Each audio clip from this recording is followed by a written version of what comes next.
Troublemaker, and hopefully I'm not frozen. Okay, good. This is not Frozen or Frozen 2. So here it is. Welcome to the monthly content creators meetup. I'm nervous. I will slow down. And I have a group of amazing people, content creators from all over the world. I absolutely do. And if you're just watching me for the first time and you're not in the US, then I'm somebody from another country for you. So it all works out. Today I have Tina Wankanobi, Paul Weber, Ash Borland, Xanthi, and Marcus, and we are ready to go. So let's go. And I'm going to start. What the purpose of this is that we talk about our content creation journeys. We talk about our pain points. We talk about projects we're working on, as well as we answer questions about content creation challenges and just talk about this journey we all have. And I need a better scene. So there we go. Here we are, bubbles. Bubbles, everybody. So I'm going to start with Tina. We're going to get started with everybody just introducing themselves. So, Yes. Tina. Hi. Hi, Roy. Hi, everyone. Hey. And I'm so honored to be here. I'm so honored that you invited me for this like a round table thing. Hi, Yeah. everyone. Yeah. So tell us about yourself. Oh, about myself. Well, I stumbled upon live streaming because of Mommy Guide, Mommy Lala. She invited me to join her in her streams. But before that, I have been uploading videos, like random videos. Anything to do with flying drones. Some of it was about flying drones, cooking. Those are the random things which I have uploaded since 2013. Yeah. So no direction actually until I met Mommy Guide, Mommy Lala. And she saw my content and she invited me to join her in her streams, crafty streams every Wednesday and Saturdays in her channel, which is doing great um, ever since I think 2020.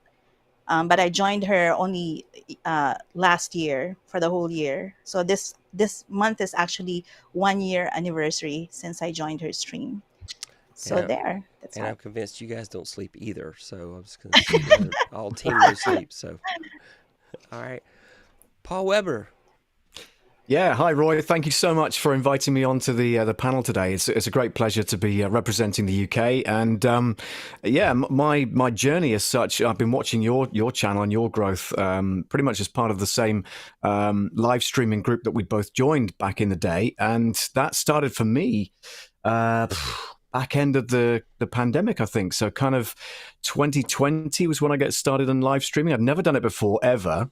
And so I launched a YouTube channel thinking I was going to be doing audio production for beginners, and that's how it started out. And, I'm a voiceover artist, so I tend to give a slant towards audio production from that point of view. But, it's been a great pleasure, and you'll no doubt hear about the journey as we go forward in today's show. And it's just a great pleasure to be here. So thank you for inviting me. Thank you for being here. Ash Borland. Hey Roy, and hey everyone else. It's so good to be here. I'm really looking forward to this. Being in my diary for a while, so very excited. So hi guys, my name is Ash Borland. I'm a marketing consultant based in the UK. I work predominantly with financial services, helping people build out marketing strategies. I'm a podcaster, marketer, and anything to do with content. I'm just obsessed with it.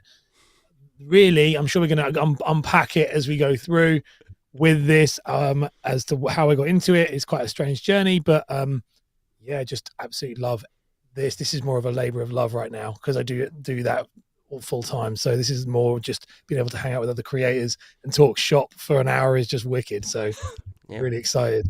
Thank you for being here. All right, Xanthi. Oh, it's me. Hi. Thank you as well for inviting me. It's great to be here in this wonderful panel with co-creators. So yeah, my story in a short, I don't know, where do I start? Okay, so I'm from Greece. I live in Sweden, and I have been I have a channel on YouTube where I do focus on WordPress tutorials, and I use Elementor a lot. I am a WordPress developer that is my day job. I work in an agency, and that is what I do. But I have my YouTube channel, and I guess later on we will go into more details about content creations, Yeah. challenges, the good and the bad, and everything. But this is what I do. I have some blogs. I do some gaming, also. Geeky stuff. That's the whole package. Yes. Thank you so much for being here. Thank you as well. Next up, Marcus. Yeah. Hi, Roy. So great to be finally in one of your shows. Usually I don't get invited because it's in the middle of my night, and this time we are in luck. I did this show just for you, Marcus. I wanted you to have a time where you didn't have to lose sleep to be on the show. Oh, sleep is a whole other story. Let's don't talk about sleep. I'm from Switzerland, and I have a regular day job where I work with agile software development, with product owners, Scrum team, business analysts. And yeah, then I discovered the ability to stream, and that has been a really fun journey. And I recently started with shorts and finally got my very first troll, and I'm celebrating that. That's good. Because yeah, that means you made it. Yes. Love it. That's awesome. That's awesome. All right. Let's see. We got a lot of folks out. Wow. Let's just kind of shout out here. Ash says, hey, should be a good one. Yep. Cristina, Scrapbook Crafter. So yeah, we got a lot of crafting community out here. Thank you so much. Everybody came over from Lala's show. Whimsical Thoughts. Happy Saturday, everyone. Woot, Grimsco. Hey, welcome. Hi. That's Xanthi's partner in crime on the gaming stuff. So one of her partners in crime. True. So another one. She'll True. tell us later. Giga Art. Woohoo, Tina. Tina. And then Mommy out there saying hi to everybody. So, yep. Morning. How you doing, sir? Welcome. Let's go. Hello, Mommy God. Hey, Robert. How you doing, sir? Hi, Robert. Hello, everyone in the chat. Yeah. Hi. Yeah. Lurking. Hey, Mommy God. Lots of folks out there. Wow. So That's great. Yeah, definitely got a crowd. Mhm. Thank you, everybody that's out there, y'all. Thank you so much. Inebriated Musings. Okay, I don't know if we've met before, so that. That's Charlene, one of the Okay. crafty sisters. Okay, cool. Welcome. There's a tall boy out there. Corey, how you doing, sir? All right, so let's talk. So, my favorite part of the Marvel Universe and lots of other universes, any book, any great journey is the origin story. And so, kind of two things I'm looking for. One is really, how did you get your start with content creation? Whatever platform is your chosen platform of preference when you first started out, or maybe a different platform now, but whatever worked for you. And then follow it up with, what is your favorite part about content creation? So I'm gonna start with Tina. Tina, you ready? Okay. All right. And everything is laggy this morning. There we go. All right, cool. All right. What was the question? Just kidding. I definitely was waiting for someone to say that. What is the meaning of life? No, besides 42. Origin. No. How did you get started content creation? You talked about you've made so many different things. What's your origin story? What made you hit that go live button, or what made you put pen to paper, or record that first video? What started that? That's a very easy question. What made me hit that live button? It's Lala. She's an enabler. But She kidding is. aside, yes, she's been very instrumental in for me hitting that go live button. I was very hesitant at first because I'm not used to live streaming on YouTube.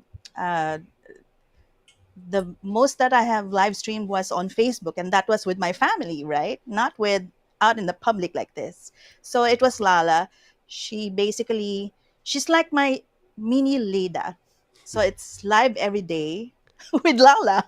Yep. It's LEDL, something like that. Little, So yeah, she there you go. trained. Uh-huh. I got to train with her for like 2 months. I started January last year. I started going live on my own channel by March. So 2 or 3 months or so, that's how I got trained, because that's like twice a week of crafting and her channel, Mommy Guide Inc. So Wednesday and Saturdays, that's when we go live, and I craft along with her, and we go on talk with people on chat, and that's how history started. So, how about you, Paul? How did you get your start? Sure, yeah. Well, I stumbled across an organization which you know very well, Live Streaming Pros, and it was just because I was searching for something to do, because I knew that I was made redundant from my day job, working for a radio station and performing the afternoon drive show and working from home, as they did for a while, and so I needed something to occupy my mind, keep me sane. To be fair. And it's a great release if you're creating content online. It's a great way of keeping your mind occupied, I think, and I think everybody should agree with that. Is that it gives you something to focus on, which is good, because I was worried that I would just drift and not concentrate on any one particular thing, and so I managed to set up. Really, I started going live from my phone, which was awful, and then a really old laptop, which was even worse. And so then eventually upgraded to a camera. It was a camcorder to start with. Obviously, I had the gear, the audio gear, because I had a massive mixing desk and a microphone and everything else that goes with it. But I didn't have an audio platform to use, so I tried something. I can't remember what it's called now. But anyway, then went to vMix, which, because I'm a PC user, so vMix was the obvious choice, and that's what I use on my live streams each Monday night. And so I began the channel thinking about audio production from a beginner's standpoint, because I felt that there wasn't enough not mediocre content, but certainly the kind of lower end content. I found it a bit highbrow, the stuff I was researching and looking at. So I thought, well, there must be a gap there somewhere. So I came at it from a beginner's standpoint, and go through audio production skills and techniques and tips and hints and that kind of thing on my channel, with a slant, as I said earlier, towards the voiceover artist rather than a musician, because I'm not a musician, I'm not a singer, but we do explore that kind of content. So that's where it began back in 2020, and here we are, 2023, and looking good and growing, I would say, gradually, and that's fine by me. I'm not into massive growth. I just want to grow gradually and steadily, get to that 1,000 subscriber mark, and enough money to monetize it and stuff like that. So in the next 12 months, I want to be able to get to that point. That's my kind of goal, if you will. Yeah, awesome. Yeah, and I've been helping you out. I've been doing all the mediocre content for you, so you didn't have to. So. Yeah, probably mediocre was the wrong choice of word, but you know what I mean. Oh, so okay. the kind of yeah. But no, it's one of those things that I felt that the stuff I was researching, looking at, was very highbrow and very, very intense, if you will. So I wanted to kind of step back and give people the opportunity to look at it from a really beginner standpoint. And we muddle through together, my community and myself. They're often chiming in with, why don't you try this? Why don't you do that? Did you know that you're muted? In fact, I'll give you a story a little bit later on, but that's beside the point. Right. But yeah, we kind of muddle through together like your community does. So yeah, it's good fun. Thanks. Ash, how about you, sir? What's your origin story? Yeah, no, I'm loving hearing everyone else's. I'm getting sucked in.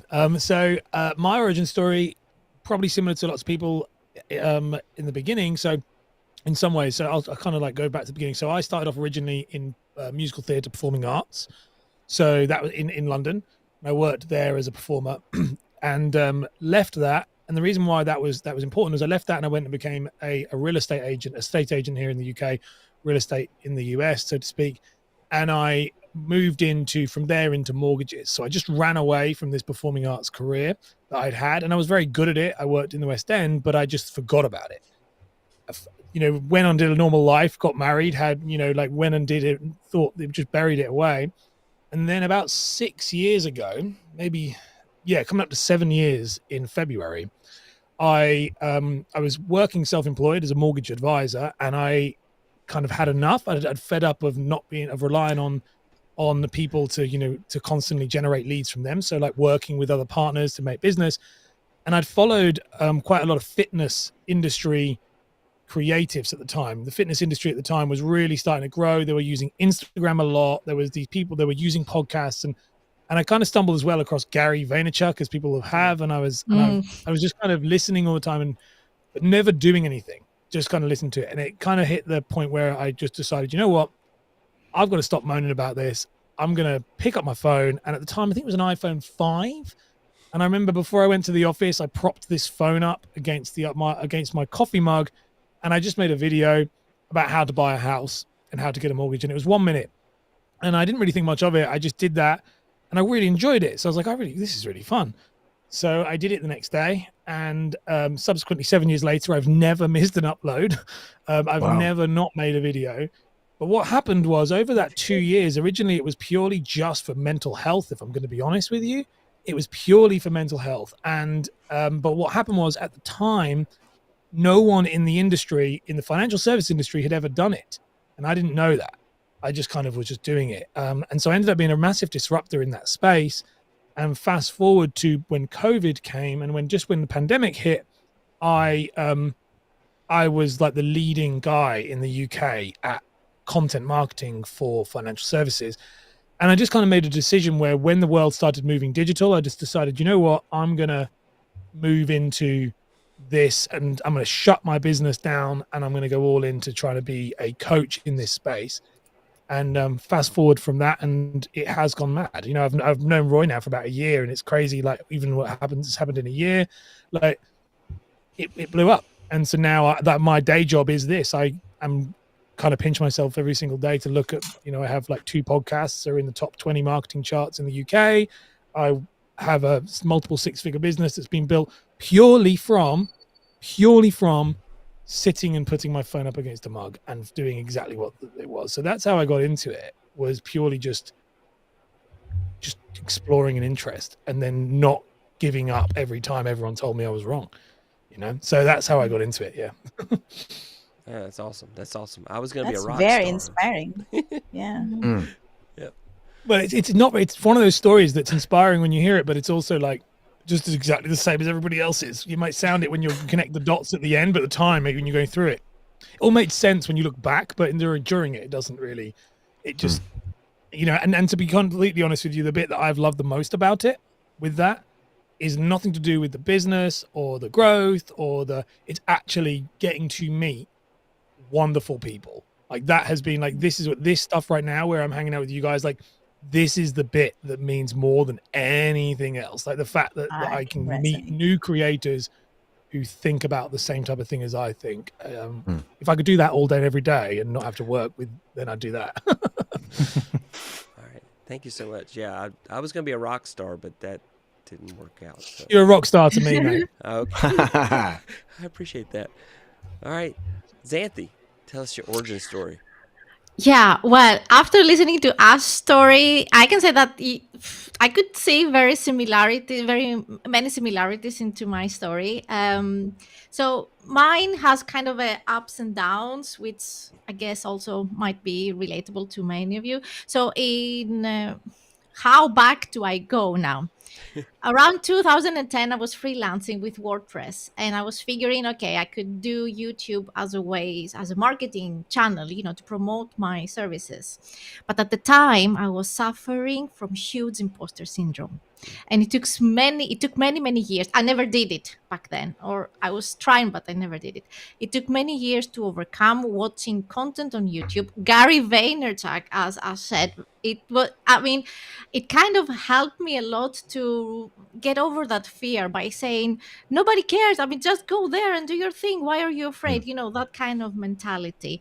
And it was also similar to Gary Vaynerchuk Think Media podcast, and of course, live streaming pros. You know, I was thinking, okay, I have to start going live. I wanted to do live stream because I was watching, consuming content, and everyone saying, if you want to grow, you have to go live or, you know, make videos.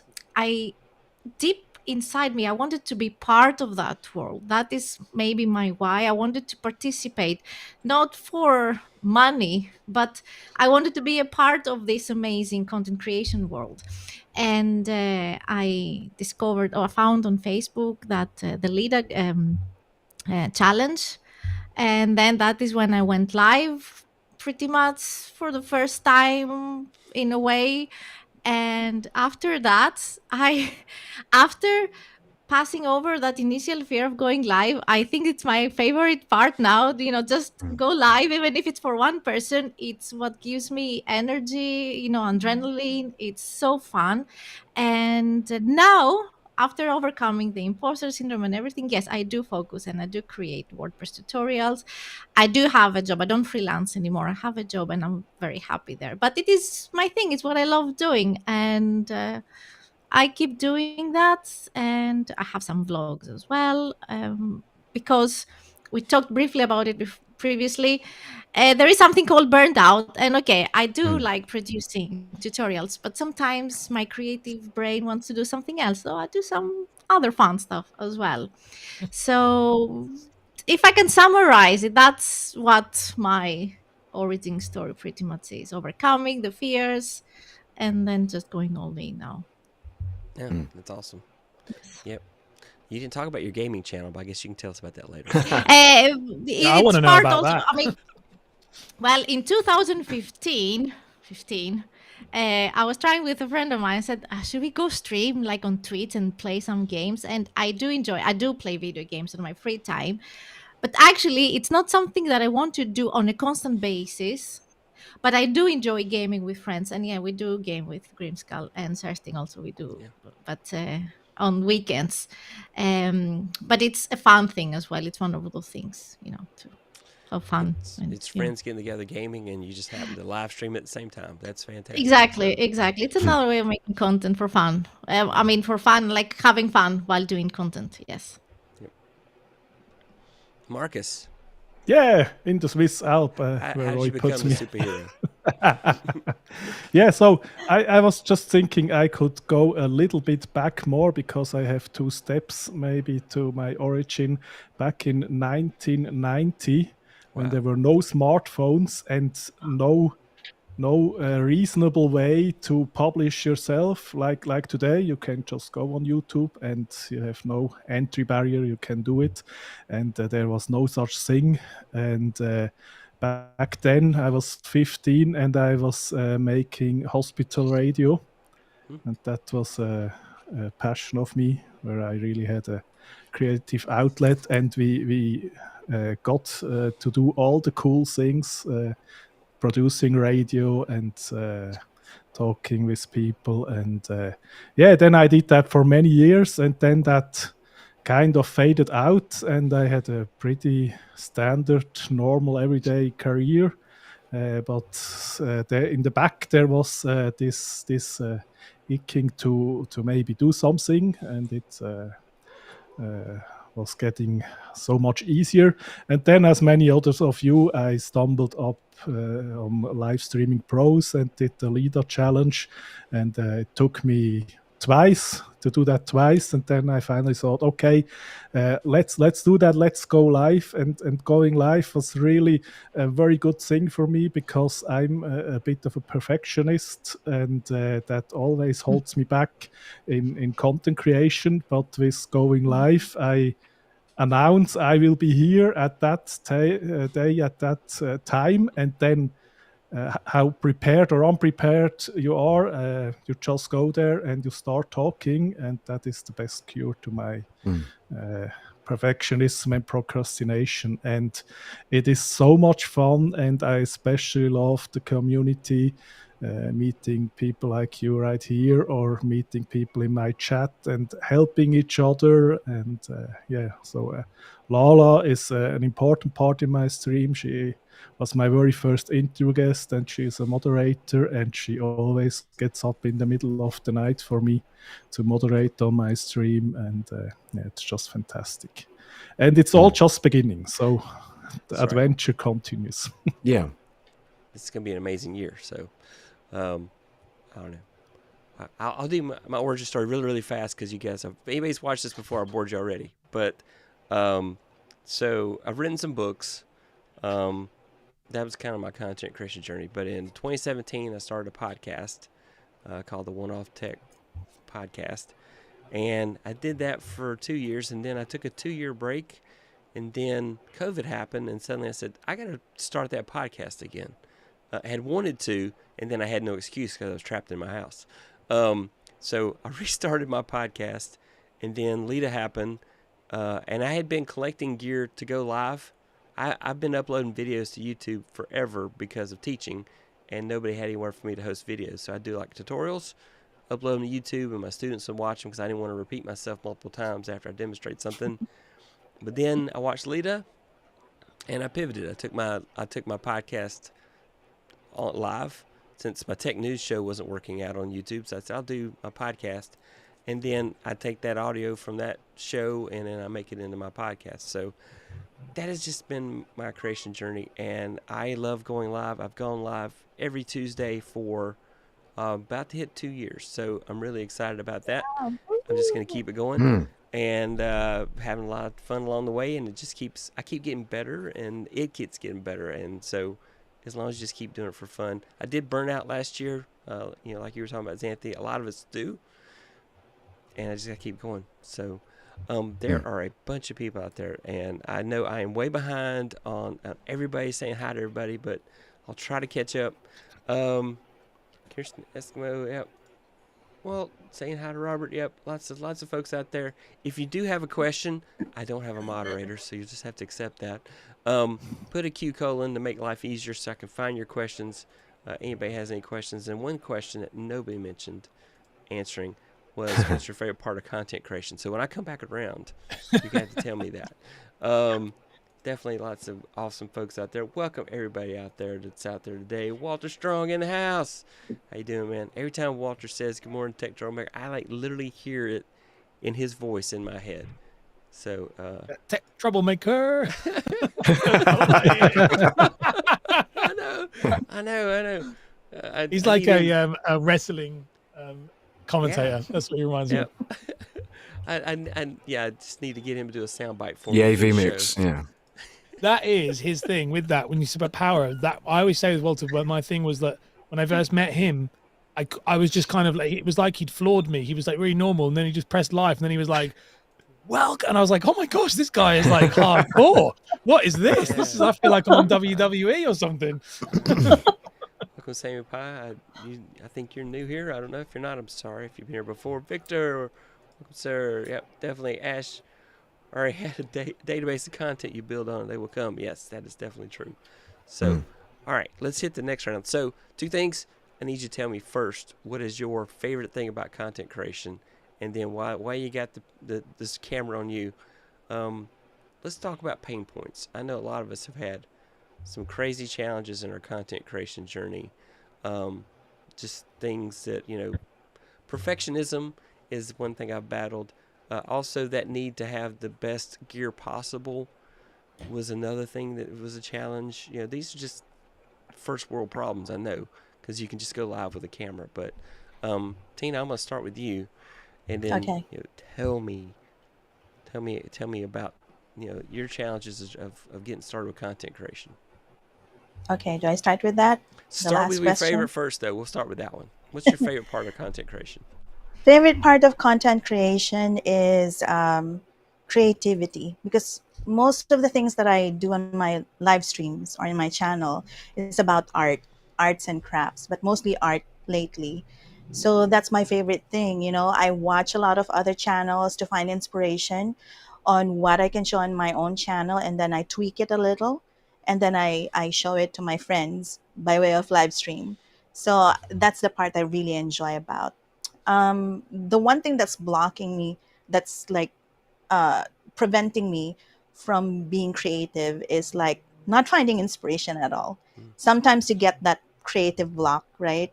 So you cannot seem to find that inspiration, and you sort of try to rehash something that you've done before, and you try to do a twist on it. Another thing that I love about content creation is like not just about content, but accumulating all the gadgets. Even before I did live stream, I have been collecting gadgets, and Lala knows this. She has seen how I collected gadgets like Stream Deck.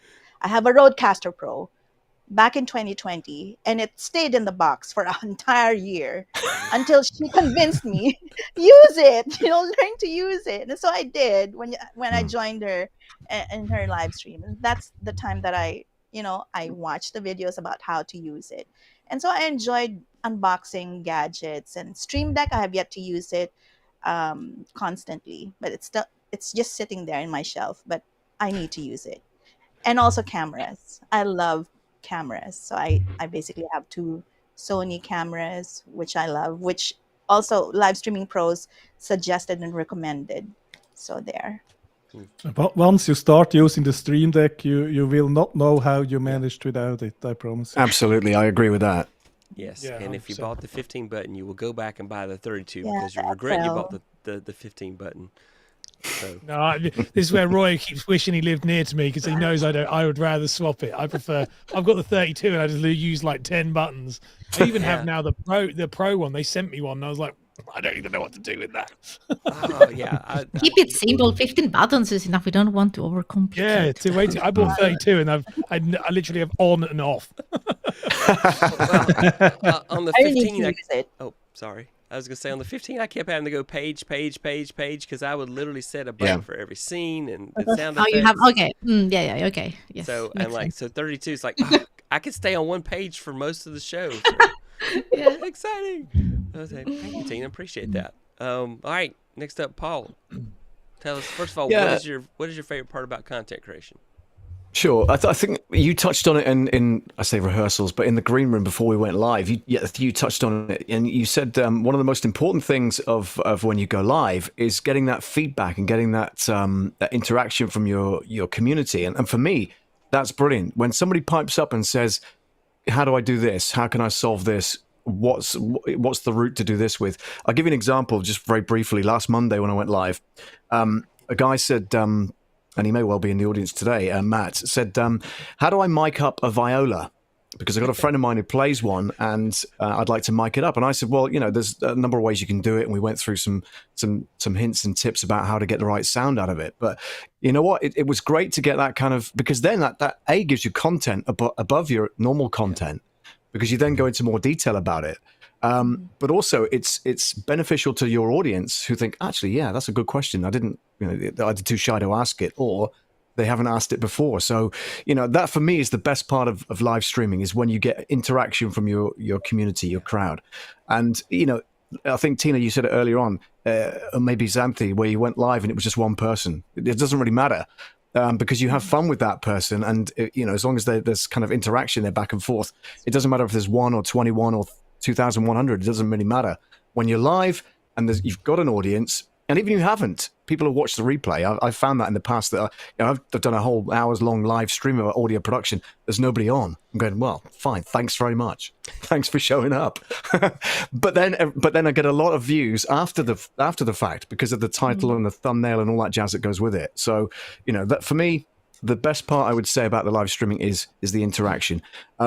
Pain points for me is coming up with new ideas for content creation. I've been a whole month not doing anything because I procrastinated about what I'm going to say next. So I stupidly stopped going live for a month. And I only literally went live on Monday, back again. So I'm back in the saddle, and I will be doing every Monday from now on. So that's good. But for me, that's the pain point. Yeah. And you didn't tell us, you didn't say anything about Ironing Board Man at all. Oh man, I haven't even touched on that. Well, okay, so during my audio production journey, I, for some bizarre reason, decided to do ironing live on the channel whilst chatting to the community. Right, so I'm there with an ironing board. Because I used to get my stuff piled up in a corner, waiting to Sounds do it. dangerous. Once per week. And so I set the ironing board up. I had a separate camera pointing to the ironing board. I just went live as we're doing right now with a bit of background music from Epidemic Sound and all that kind of stuff. And then it started to grow. That those videos started to get some traction. So I thought, hang on a minute. So I launched a new channel. So the channel name is Ironing Man Paul. So if you go at Ironing Man Paul, it'll come up. But I don't like to talk about that channel very much. It's growing. It's growing very, very, very slowly, and it's not designed to be massively growth. But it's just one of those places where I just hang out and chat with the community, and they seem to love it, which is bizarre. It's just a form Brilliant. of ASMR, is what it sounds like. I think you're right, yeah. And I'm there ironing and I'm folding it up and I'm doing it all nice and neatly and I'm putting it on hangers, and people love the sound of the hangers and the steam out of the iron and all sorts. In fact, here, look, just just to prove that it's genuine, here's the iron that I use.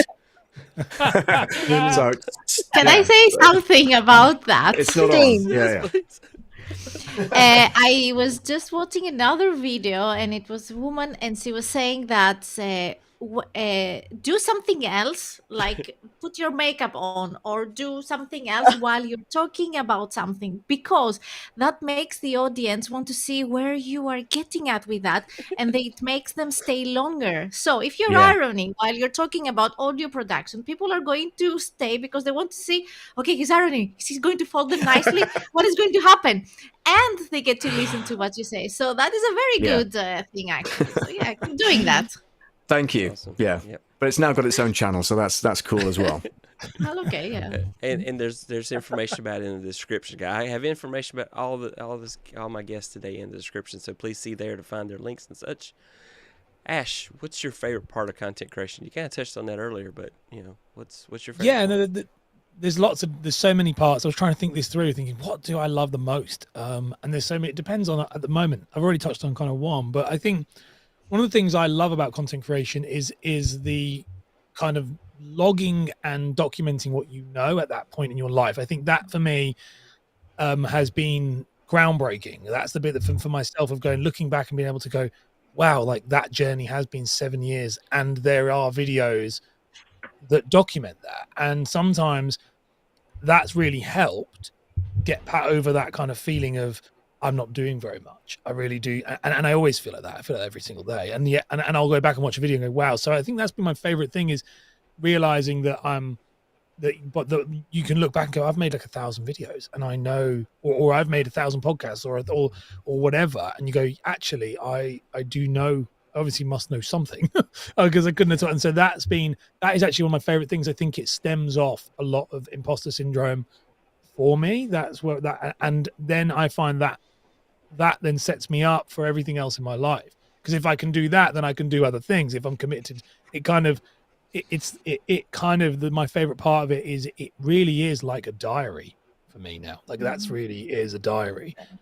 And so that's my favorite part of it. It also then my hardest bit, the thing that I've got so many pain points with it, but one of the pain points I find is that I'm an obsessive person, and I'm probably one of the few people, and Roy, you know me quite well. This is like, so I have zero worry on content output. Like my pain point is that that the platforms genuinely can't handle the amount of volume that I genuinely would do. So like, and that's a really strange problem to have, but it's really annoying. Because like when shorts were coming out, I was making like 10 shorts a day and a podcast, and it's not that it's like that I'm like some sort of hard worker. It's just that if you do something every single day, you get good at it. And that is a real pain point, because now what actually happens with me is that plays on my mind, and it goes back to what I love about it is I get this backlog of all these ideas, and it goes back to the saying about I have to forget the ideas and that's my biggest pain point. And it's my biggest pain point right now. Like it really is. And then trying to force that into a niche, because I work specific with a niche, and that helps really well. But then when someone like you might message me, Roy, or so anyone, and go, Ash, what would you do? I'm like, I know how to answer that. And then if Roy had that question, then I should probably do that on my channel, because there's other people like Roy. And I battle with that every single day. It's really annoying. It's funny if one of the questions in the chat said like, how do you deal with it when you have a problem, like when you want to talk about other things outside of it? Like I want to talk about the same niche, but I want to help different individuals. Yeah. And I think the pain point is that coming to the conclusion of you just can't. And I really try that every single day. Like every single day, I'm like, oh, so that's mine. Struggle. Yeah, it's a good problem to have, though, as you say. It's a good problem to have. Do you know, it's one of those problems. Like I've got a friend who's very wealthy, and he was like, oh, I've got all this problem with tax and this and that, and I was like, oh, lucky you. And he's like, no, once you reach a certain level, it just becomes a different type of problem, and it's a problem no matter what. And it was like, that is a good problem to have, but at the same time, it's not. Like I really do envy people who are like, I don't really know what to post. I'm like, oh my gosh, I've got like 900 ideas, and every time I open it, I look at it and go, that's 900 pieces of content that all that goes through my head, and you'll all know this, is there are 900, and it is literally like it's just under 1,000 of written posts and stuff that could be used. What if one of those posts is the thing that's stopping somebody that someone needs, that makes them, like you talk about Lala a lot. What if that is the person that needs it and you've got it in there and you're not saying it? And that's just plagues me like mad. Like it really does. So so it's a silly thing, but it is true.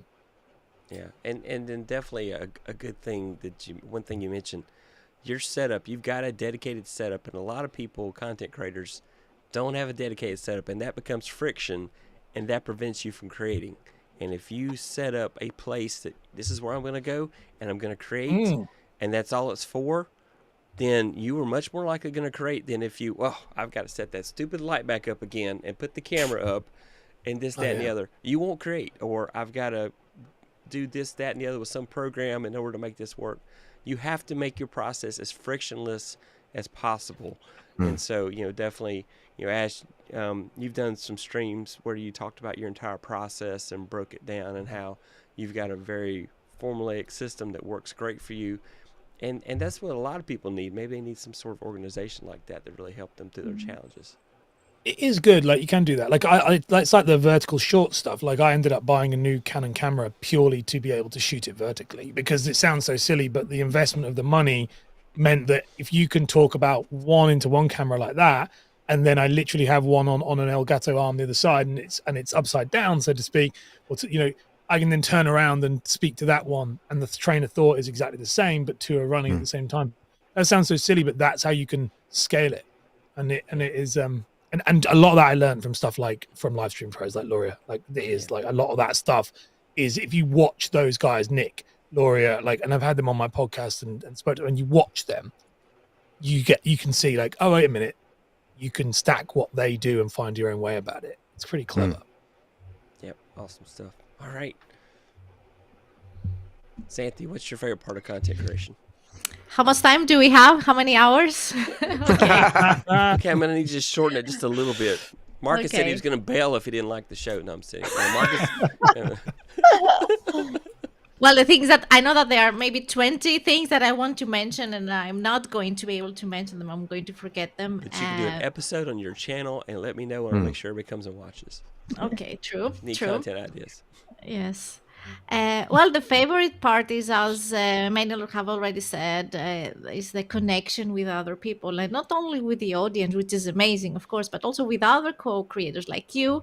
And I mean, I have so many co-hosts. We're doing so many products together with Robert and Zerstig and Grimskull, and just me also by myself when I'm doing content, just either creating a recorded video or going live. After the live, when I stop streaming, I feel a great sense of accomplishment. Even if it was for one person, or even to 0 people, as Paul said previously, then I consider it a recording session. And it is something that I learned from David Foster, where I was following his advice as well. That he said, okay, if there is no one in the beginning, take it for granted that when you start you're going to have probably 0, and many, like Harris Heller also, many say that you're going to start with 0. So consider it like a recording session, if that's what it is. But regardless, 0, 1 person, 5 people, 1,001, once I stop streaming, after that I feel great, like, I have done something, I have created something, and the whole creativity from it's one of my favorite parts, I would say. I have been taking notes also here so that I don't forget what I have to say. But and now your pain points. Oh my God, we have that as well. Yes. So luckily, I was not so much worried about equipment. So I took the advice of many experts. Don't worry about equipment. Okay, audio is important. Okay, so I had my webcam, and I have also a Sony ZV-1, but for me, the challenge is not equipment related or anything, but it's time. Full-time job, a family, a son. To just find the time to do everything that has been a bit challenging. And it was a time like a year and a half ago where I was streaming 3 times a week. I had a steady schedule, and it was amazing. And I could see that I could get some growth, but I felt after a while overwhelmed because I was sacrificing some family time or some sleep time, all of those things. So I took a pause, and now I do it. It might not be the best, but I do live streaming when I realistically can. But I also create recorded videos, for those things. Mhm. So time for me is a challenge, like to find, you know, Yeah. I'm trying to optimize processes. And of course, after doing content creation, after starting on YouTube, the more I do it and the more many do it, the more we do it, the more efficient we become in something. So maybe then time is becoming less and less, or more and more manageable. Yeah. And then video editing also. So I know that shorts is very good and they're very good for growth. But that means that I need to edit videos. I don't have another camera that I can put it. But that was a nice tip. Actually, maybe I can Yeah. have the ZV one like that, so then Yeah. I Yeah. can have it ready made. So that, but then again, okay, I'm using Filmora. You can, of course, but yeah, I get it. I get it. It's easier to just create something for that. But Yeah. then again, the phone, you can record it on phone. But video editing for shorts and creating additional, like TikTok also, like using all those things, those are time consuming. So this is my challenge. Time is challenge for me mostly. So yes, that is and finding a schedule that is realistic and stick to it. Yes. That. Mhm. Yes. Yeah. I was going to say, you made me think of that saying, dance like nobody's watching. I think that applies to live streaming too. We just have to live stream like no one's watching. That we're putting the content out there. We hope you watch it and just keep going. And so, yeah, Yes. I've done the Yes. streams with nobody watching, and I've done the streams where, wow, there's a lot of people here. But yes, Like exactly. today. Yes. So, yeah. It's I a know we had a bunch of questions. I'm going to catch up with you guys a little bit on the questions. I'm sorry, Xanthi. I didn't mean to. Please no. finish. No, I have finished, so we can continue Okay. to. I'm sorry. I'm one of those people, I get excited and I can't keep my thoughts to myself and they pop out. I'm sorry. I'll try to control myself. I'm the same. Marcus. Hello. Come Yes. on. Let's try the Marcus button. Is suddenly not working. Bring me There we here, go. back here. There we go. There's that. He's back now. Yeah, here I am. Okay. Am Tell I me, frozen? first of all, or- what's your favorite part about content creation? Yep.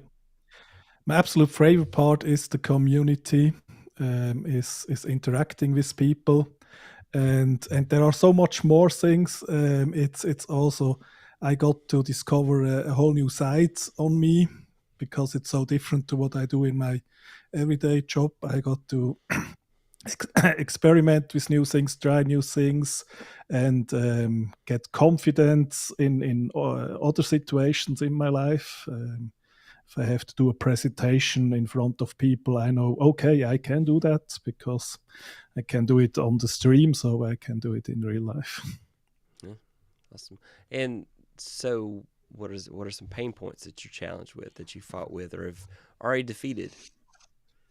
Yeah, my main pain point is overthinking, and sometimes I feel like I am thinking more about content creation than actually create, and that is, in my opinion, a bit messed up thing. And so my motto is just go and do it. But yeah, I can think so much about things and then be critic about myself, have imposter syndrome, and yeah, and then once I go and actually do it, then it's fun and it's successful, and just by doing it, you get the experience and the feedback you need, and it should be a circle of thinking, doing, and yeah, I think also to watch too many YouTube help channels can then be, yeah. I mean, you can watch hundreds of hours how to do it. You can read books and then do nothing with it, so it's all wasted, and it's even not very useful because you have nothing to connect with. And so my motto for this year is just go and do it, experiment, and try out things, and then it makes all sense. Yeah, well, that's awesome. I don't know. Let's see. My favorite part is you guys. Everybody that is on the stream right now, whether watching and chatting or on this panel right now, just the interaction with others, the content creators, they're trying to do similar things that have these challenges they're trying to make, and to overcome the challenges and keep creating content and keep ramping up and notching up and going for that 1% better every single time. I go for 0.0001% better, but it's my method. Still better. It's still better, so I'm still working on it. And then for me, the pain point was, for a long time, I was just collecting gear. I wasn't putting content out, and then time. Time is I want to spend time with my family. I have a day job that's very demanding, and this is my creative outlet, is to be here and to hang out with you guys and try to, if I've gained any wisdom on anything, share it with others, because I very much feel like I'm one beggar telling another beggar where to find a piece of bread. That's just my thought process, and I'm my own worst enemy. So I'm if I don't create content, it's completely my fault. It's not. I feel like for a while I thought I had to be in a mood or a certain mind frame in order to be able to create content, and that's just not true. So there are a ton of questions out there. So I'm gonna go. Oh, I didn't do the Avengers yet. Okay, here's the Avengers. If things are gonna work today, wow, I'm hitting a lag here. I love when that happens. It's gonna work. There we go. Avengers. Wow. Assemble. There we go. Wow. I love that scene. It's not very useful, but Yes. I do love that scene. I have to tiptoe. All right. I love this. My favorite part is when your stream deck says, "I'm not going to play anymore," and that's a new thing I haven't had happen before. So let's try one more time, and nothing wants to play well, so that's okay. I know how to click a mouse. All right, we're gonna do shout outs. We got a lot of questions out here. The first one I see is, do you have a process you go through for every stream? So I kind of opened this up to a panel. Wow, that's interesting. Then it came back. There we go. Stay right there. It's going to catch up with me any minute, I'm sure of it. So there we go. All right. So one question I see is, do you have a process you go through before every live stream? No, I just say, hey guys, to my family, I'm going to go live. Okay, bye. And I just go live. And I say, hi, I haven't prepared anything, but here I am. So that's it. That's my process. That's good.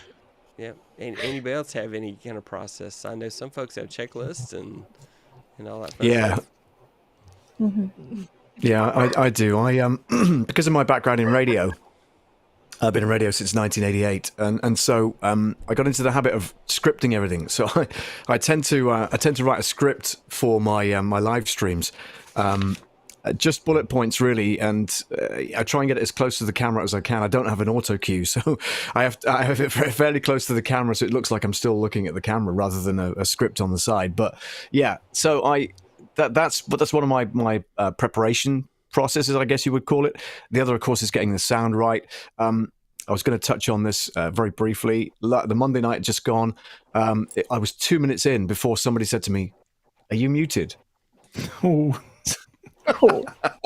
So as an audio production specialist, if you will, that was really embarrassing. So I was muted for the first 2 minutes, and so I've edited it off of the proper YouTube video. So yeah, it's fine. But yeah, so that's my kind of preparation process, if you will. Yep. Cool. Let's see. Next, anybody else have a different process there, so to speak? Of course, this question is always going to come up. What is your favorite piece of gear? Mixer, microphone, stream deck, etc. What's your favorite piece of gear? Can I say? Yeah. Well, I would say that the microphone, my mic, is my favorite piece of gear, because it really doesn't matter how many cameras you have or anything. And I keep repeating myself, but it is the advice that I have heard, and it is actually true. People might watch a bad video, but the audio is what makes people stay. If it is great video, but the audio is not good, it's bad for the ears, it's bad for the concentration. So I think from everything, and I don't have that many as you guys, my mic, I made an investment. I said, okay, I want to invest in a good mic. So I have the Rode Podcaster. It's the dynamic USB one, so I don't have any extra. It just goes directly to my computer via USB, not the what is called the XLR XLR. Yeah. thing. Yes. Mm. No, I wanted to keep things simple, not too much fuss, and I'm very happy. So if anyone is looking for one investment, if you are short in budget, just get a webcam and but a good microphone, and that's Mhm. it. Cool. Cool. Yes. Ash, I was going to ask you what your favorite piece of gear is. I know you're very gear agnostic. You're like, I can take it or leave it on a lot of gear. So what's kind of your Yeah. favorite gear? I was really struggling with exactly that question for that reason. I was thinking, please don't ask me, because I was looking around and I'm like sat in a room Where with do I thousands begin? of pounds worth of gear, and yet really don't really care about any of it. Every time, as if me and Roy have joked about, every time I buy something, I go, "This is great," and then I'm like, I always have buyer's remorse. I would say probably it's tough. Do you know what my favorite piece of gear is? And I don't even use it anymore for that specific reason. Is actually the Logitech Brio webcam. Like, so that actually was the best piece of kit I ever bought for a webcam, because I think that I bought 3 of them mistakenly. I bought 3 thinking I could plug them all into an A10 Mini. I actually did a video on it, and I thought I could do that, and I couldn't do that. And then Doc Rock schooled me on that massively, telling me how bad I was. I was like chatting with Doc, and I was like, "Why does it not work?" And he was like, "Why did you just spend like £1,000 on a load of webcams? Like, you could have just bought a camera." But I think that to me is the best piece of kit, because I do think that a lot of times when it comes to the gear, and I was having this chat with Kevin Colby, funny enough, saying like, it's our thing, we care, and us all talking about it cares, but the reality is the end user really does not care. So I really struggle that sometimes I feel like, it's like a weird modern man thing of like, sometimes I'm like, am I too dependent on the gear, thinking the gear defines how good my show is? And I'm saying that switching cameras on an A10 Mini all the way through this. So I do understand that.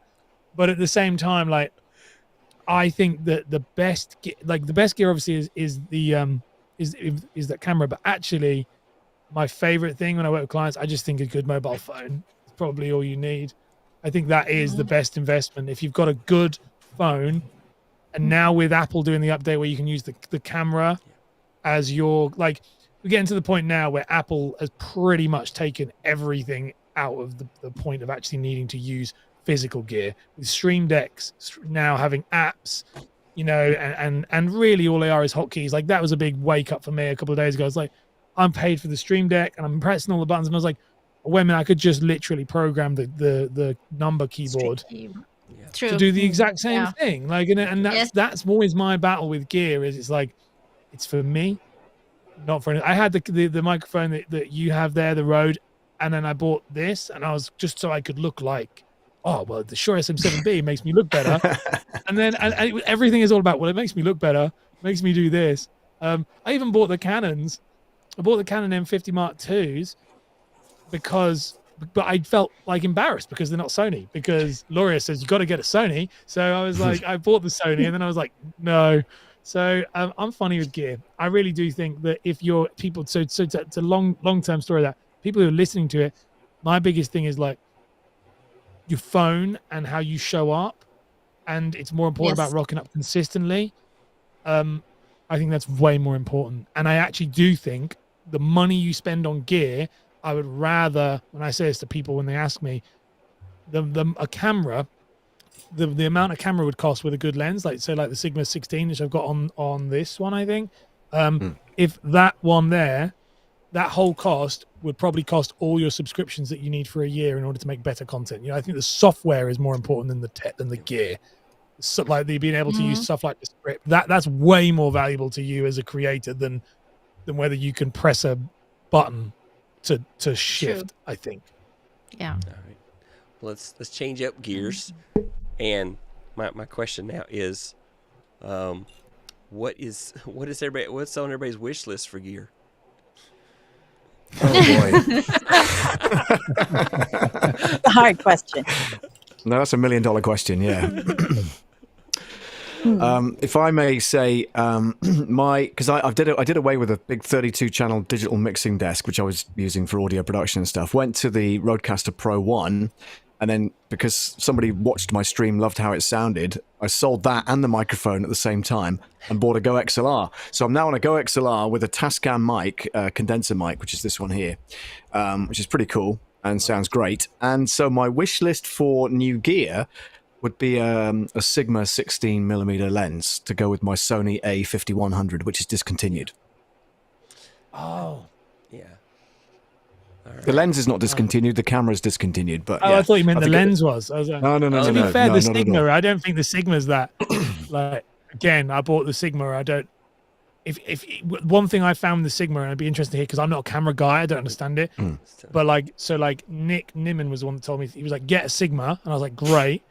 And then I realized, but I'm in a 2x2 room, and there's not enough space to give me any. Depth of field. There's no difference between the kit lens really and the Sigma. Yeah. It just looks like there's a bit of muck on the, it's a little bit like you've got a couple of fingerprints, and that's the thing you don't think about until afterwards. And I was like, oh great, okay.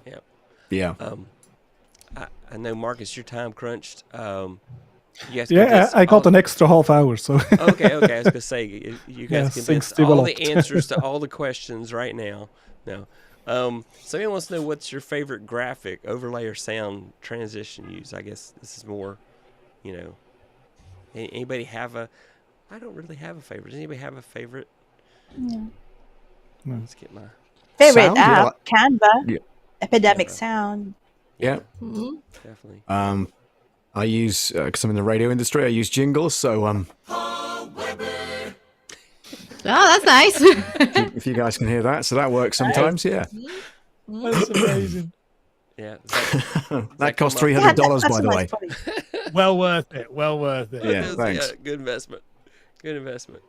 Somebody wants to know any funny live streaming blooper or music live streaming anecdotes from the show you want to share? Which one of all of them? Good question, Robert. Yeah. What? Yeah. I mean, just I can answer that.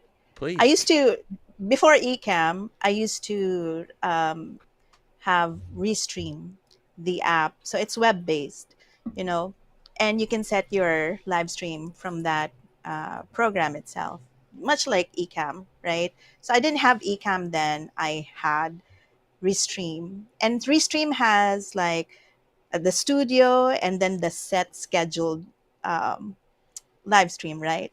So I had my guests in. I had Lala and another crafter with me, and we were inside the studio. And I said, "Oh, it's time!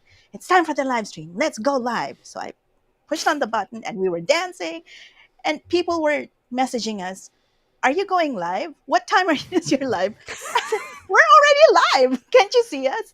No, but turns out we were just in the studio and not on the live stream.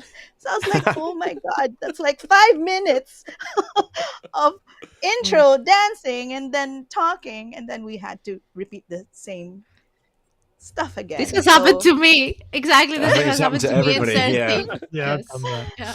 Oh my goodness. Yeah. Yeah. Yeah. So No, I mean Yeah. that's it. It's happened to me. I thought we were live, but because on Restream it has some buttons that are like, okay, Yes. something Confusing. that's I didn't press go live. I clicked Yeah. on something else, and yeah, that's what Similar I- with that. Well, it's the better one- than the other way. please. Better than God, the no, other no, way you go ahead. around. If you think you are live and you're not, if you think you're not live but you're live, then Oh. it could be messed up. I think Oh, one yeah. I've done with that's really not bad, but it's similar to what you guys are saying there, which is I always found when my first microphone was the Blue Yeti, which I don't have anymore. It's up there, but it doesn't really Ugh. work. I don't think. I got my- Yeah, I know. And the Blue Yeti was a nightmare because if you can press the mute button on the top of it, and to go from what someone was saying before about like this idea of no one's watching when you first start. So it's my first. No one's really watching me when I was first beginning and as a creator. So like, I would, to be fair, for a number of weeks, went live and had that button off. And it was that's it, exactly. And it's music, and you don't know. And it was going live to the YouTube, my old YouTube channel, and I'm talking about it, and I'm feeling super profound, and I'm uploading. I was using StreamYard, and I'm uploading audio to the podcast. And I have this real thing of I do like a one and done, so I don't check, because if I check, I analyze it. And I just try to get it done and over, and then not listen to it. And it was only when I started getting some people listening that they were like, your podcasts have nothing on it. And I was like, why is that the case? And then I watched the How video many podcasts? probably Wow. about, that's one mistake. And then the other live stream one was I did about 270 episodes of a podcast. I do daily shows. I did about 270 episodes, didn't understand royalty, and you'll get this with like being on the radio, didn't understand copyright, I didn't understand any of that. So I had this music playing at the beginning, at the end, and had to wipe the whole thing, the whole show. And that show was ranked. It had got sponsors. And then and it was only when you start to school up and learn like this lesson, and it was like, what's the decision you make? You make the decision of, as a live mistake of like, what do? Do you remove all of it? And it was getting about 15,000 downloads an episode at this point. It was doing really well, but it was like, but it's getting to the point where no one, if it gets too big, I'm going to get absolutely done because I'm using music I genuinely didn't know didn't have the right to. So that was painful. Ouch. As a Yeah. live Was that painful financially for you, or did you just start again? With that whole approached project? the sponsors. I just told the sponsors what I'd done. To be honest, this was quite a while ago now. And I just kind of approached them. It wasn't that painful financially. To be honest, I hid it a lot. I didn't talk about it. I told the sponsors, but I didn't tell them publicly. And then as I started to kind of progress with it, I thought this is actually a really interesting story, and actually a story that people should know, because if I can catch you when you're doing 1, 2, or 3 episodes and not 200 odd. But yeah, it did have an impact financially at the beginning, but not as big as I thought. I actually thought the sponsors would go crazy. And that's when and the brand deals, and they were so nice. Like, that's something that I really learned, was like, they were so nice. They were like, no, it's fine. We understand. We're supporting you. And the RSS feed was still there. So you understand. The RSS feed still had the subscribers. I still had all of the accolades in regards to, like listen notes, all of that stuff was there. That's what they wanted. They wanted, oh, he's charting and he's this, that, other. But gosh, that really was painful. That was really painful. Yeah. Epidemic Sounds is the best thing you could possibly spend. Yes, it is. Yes. Worth its weight in gold. Let's see. Walter's got a question. He says, what has been one missed opportunity for you on YouTube last year that you're looking to work on this year? That's a good question. I have one, but I want to let someone go first before I rob all the time. Don't everybody speak at once. No, okay. I'll dive in if someone does. Short. I guess shorts. Shorts, yes. Yeah, that's I agree. Yeah. So shorts, my thing with the shorts is this makes me again upset. Not upset, but funny when you learn about it. But it is like, so I was uploading YouTube shorts when it first came out, and that's how I grew. Like, me and Royal knows. So I was like well into shorts because I was very into TikTok, and it just makes sense. And so when shorts first come out, I was doing 5 to 10 a day, and that's where this channel came from.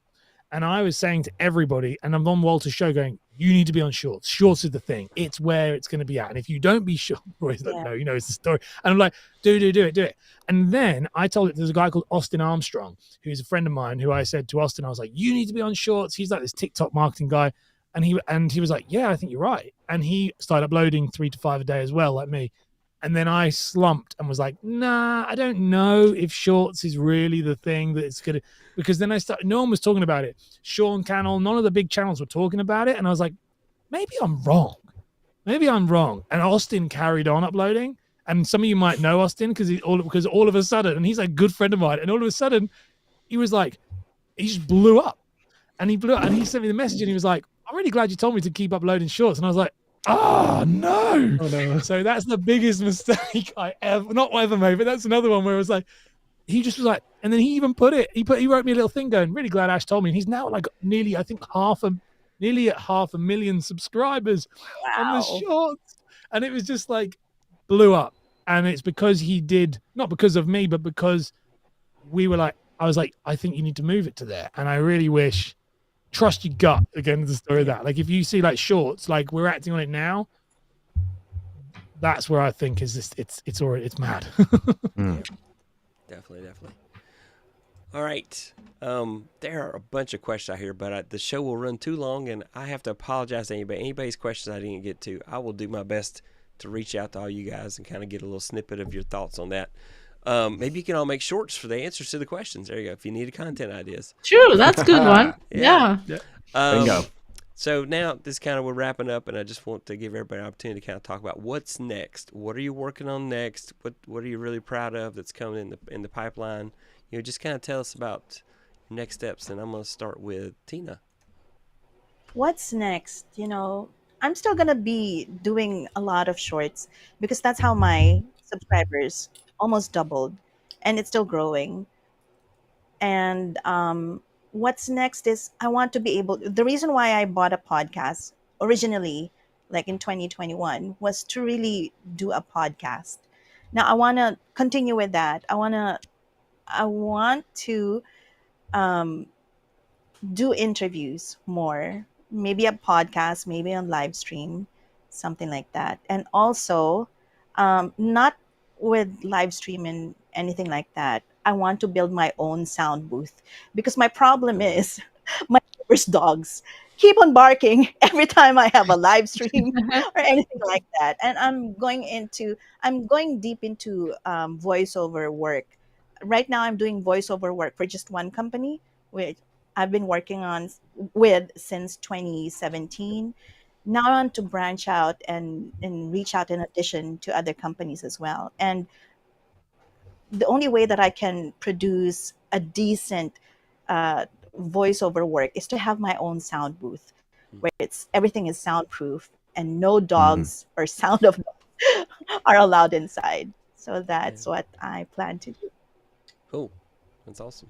All right, Paul, how about you, sir? Yeah, I just wanted to ask Tina while she's just talking about that. Is that in English or Tagalog? It's in English. Oh, cool. Okay, competition. Love it.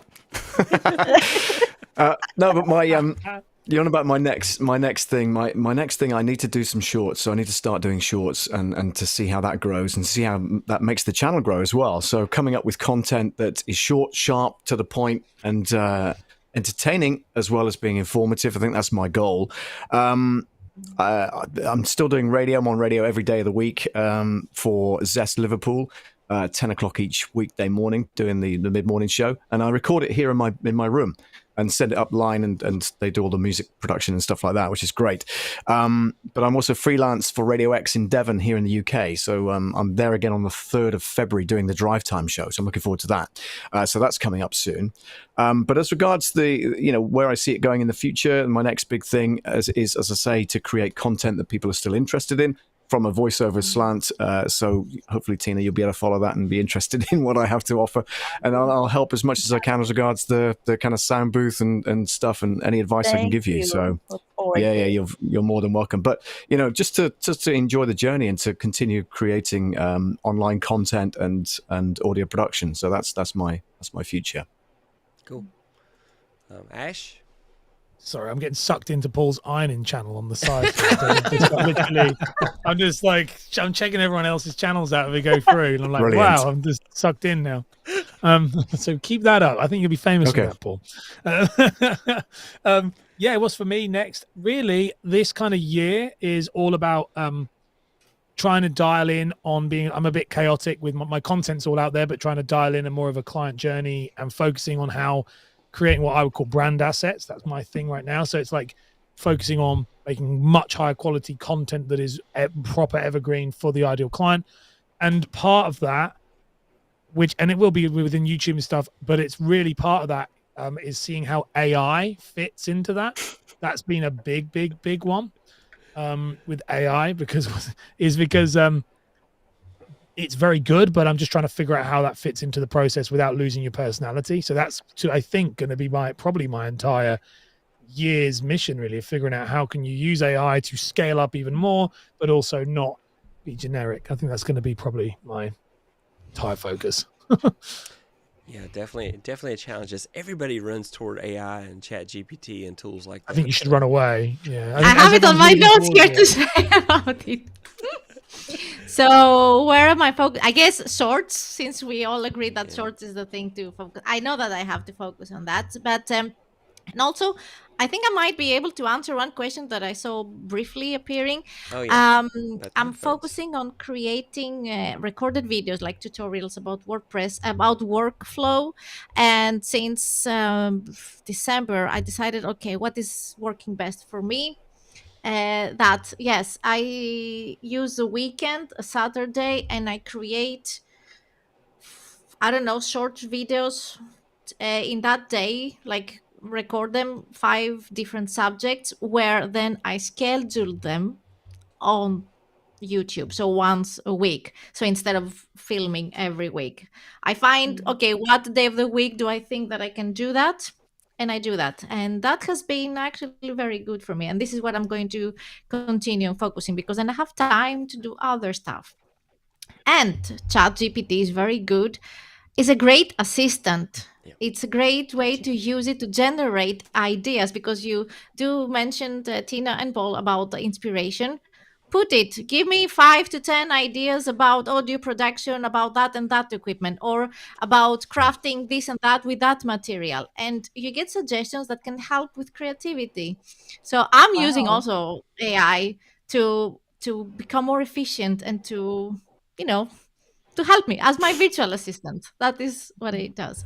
So just ChatGPT. focusing on creating evergreen content, and I want to go live a bit more than last year. But since time is a bit challenging, I don't think I can commit to a steady schedule.